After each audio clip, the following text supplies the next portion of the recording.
Hello friends, welcome to our channel box office blockbusters. কথা বলবো দেবারা part 1 এই মুভির চতুর্থ দিনের কালেকশন নিয়ে। কথা বলবো তুফান এই মুভির 106 দিনের বাংলাদেশের কালেকশন নিয়ে। আপনারা জানেন global superstar Shakib Khan sir অভিনীত তুফান ফিল্মটি ওয়ার্ল্ড ওয়াইড মার্কেটে 106 দিন কমপ্লিট করেছে, যেখানে দেবারা পার্ট 1 আপনারা জানেন জুনিয়র এনটিআর স্যারের ফিল্ম।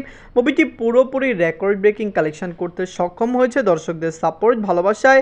মুভিটি নিজেদের 4 দিন কমপ্লিট করেছে এবং অলরেডি মুভিটি বক্স অফিসে 300 কোটি রুপি প্লাস বিজনেস করেছে। কথা বলবো এই দুইটি মুভির কালেকশন নিয়ে।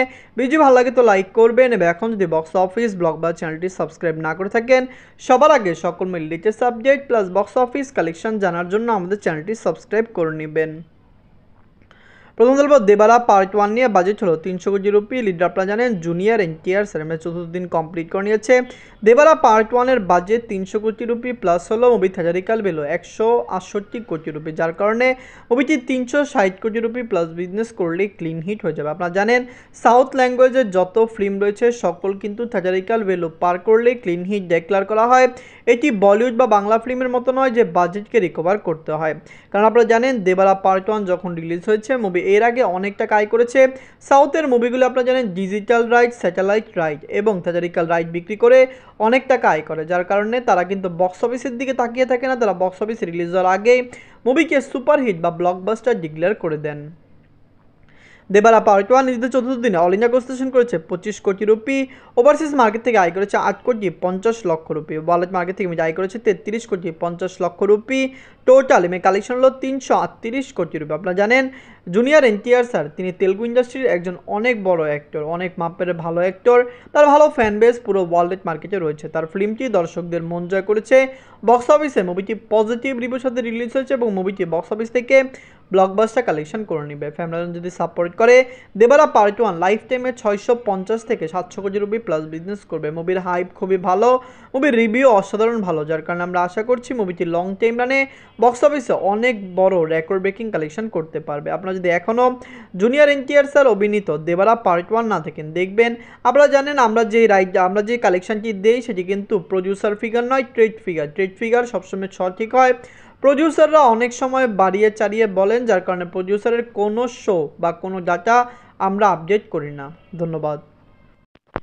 এখন কথা বলবো তুফান নিয়ে। বাজেট হলো 15 কোটি টাকা। লিডার আপনারা জানেন global superstar Shakib Khan sir 106 দিন কমপ্লিট করে নিয়েছে।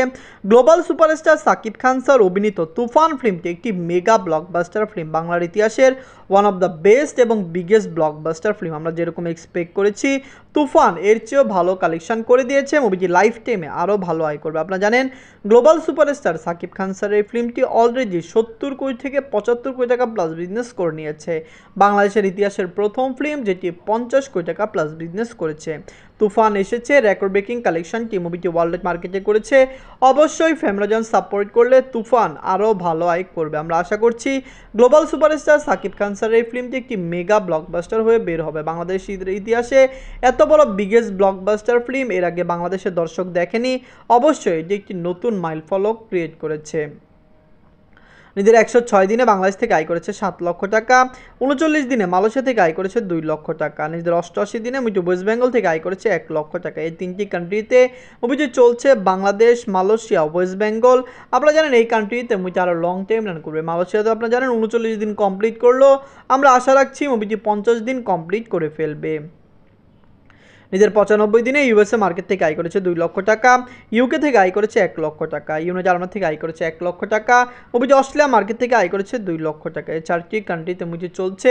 দর্শকদের মন জয় করা কালযুগী এই ফিল্মটি দর্শকদের এত বেশি পছন্দ হয়েছে যে মুভিটি এখনও রান করছে। ওটি প্ল্যাটফর্ম মুভি রিলিজ হয়েছে।